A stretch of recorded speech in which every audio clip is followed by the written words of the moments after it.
Bom, Rodrigo, a questão da vida abundante é assim, eu procurei também focar essa temática hoje, baseado na literatura do professor Paulo Vieira, né, que é o poder da ação, né? Então, tem poder quem age.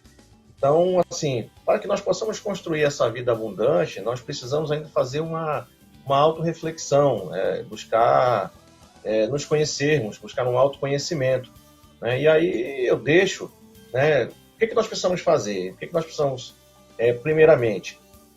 Eu preciso me auto-questionar se eu quero ser protagonista da minha vida, né? Se eu quero continuar sendo coadjuvante da minha vida, se eu quero permanecer na zona de conforto, se eu quero sair da zona de conforto e realizar, né, os meus sonhos, realizar os meus projetos, né, para poder ter uma vida abundante. Uma vida abundante, não só no meu espaço de trabalho, mas na minha vida acadêmica, mas na minha vida pessoal, com a minha família, né, enfim.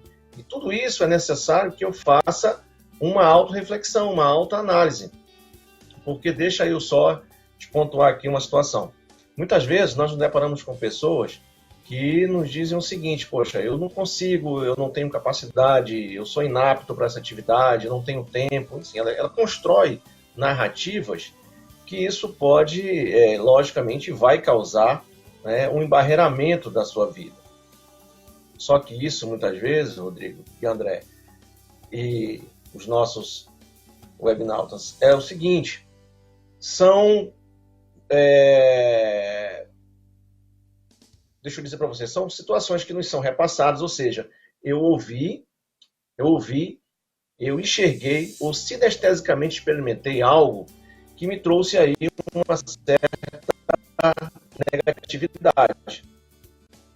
Por exemplo, hoje nós temos aí uma pesquisa que fala que é algo que está em primeiro lugar as pessoas, muito mais o medo da morte. Então, quando eu digo eu vou exemplificar, quando eu digo que a capacidade de falar, que apresentar um trabalho, enfim, essa informação, ela vai ficar retida no inconsciente dele, né? Pode causar, né? E isso lá na frente buscar, né? E não consiga, como é que se diz, colocar em prática essa vontade de falar em público, essa vontade de gravar uma live, de gravar um vídeo, enfim, né?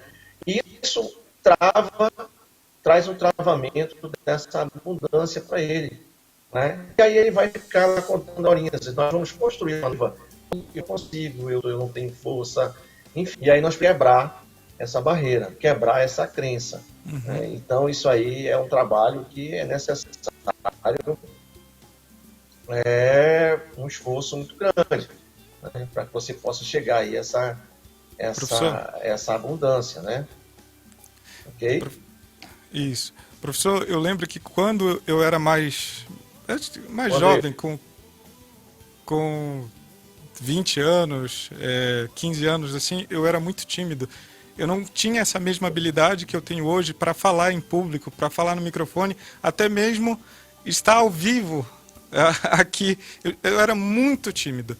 Mas aí, graças a um bom exercício, treinamento e força de vontade, a gente vence esse hábito aí da timidez, né? Porque também ser tímido é quase um hábito, né? A gente precisa se libertar disso também.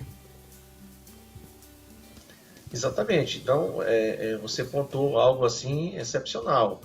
É o poder do hábito. Então, você vai fazendo uma repetição, você vai treinando e conseguindo se libertar aos poucos, né? Não é algo assim, eu até brinco, não é a síndrome do Rocky Balboa, né? Quem conhece o filme do Sylvester Stallone vai entender o que eu estou falando.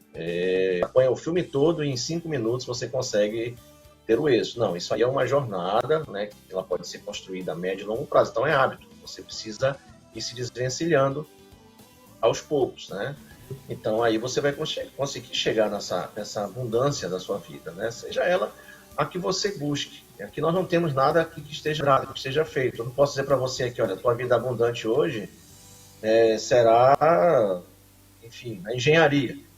Isso aí é você, é algo particular, é algo íntimo seu, né, que você precisa externar. Né? Então, assim, quando eu transmito as minhas palestras, assim, as pessoas, e eu fiz uma palestra agora numa empresa aqui no Polo Industrial de Manaus, eu disse para os colaboradores lá, olha, a minha função aqui é colocar o combustível, inserir o combustível em vocês. Agora, se esse combustível realmente vai explodir aí em vocês, vai dar combustão, então, aí é com vocês. Né? A gente precisa ter essa maturidade, nós precisamos entender, muitas vezes, que essa vida, nós estamos aqui para termos uma vida em abundância. Isso é bíblico. E quando essa vida não está em abundância, nós estamos vivendo uma disfunção. E quando ocorre uma disfunção, ela precisa ser tratada, né? Seja ela qual for. Então, quando eu digo para uma pessoa, né, que ela não tem capacidade, palavra e flecha, ela não retorna mais. É verdade. Você pode pegar uma flecha, disparar, ela não volta. Palavras também não voltam.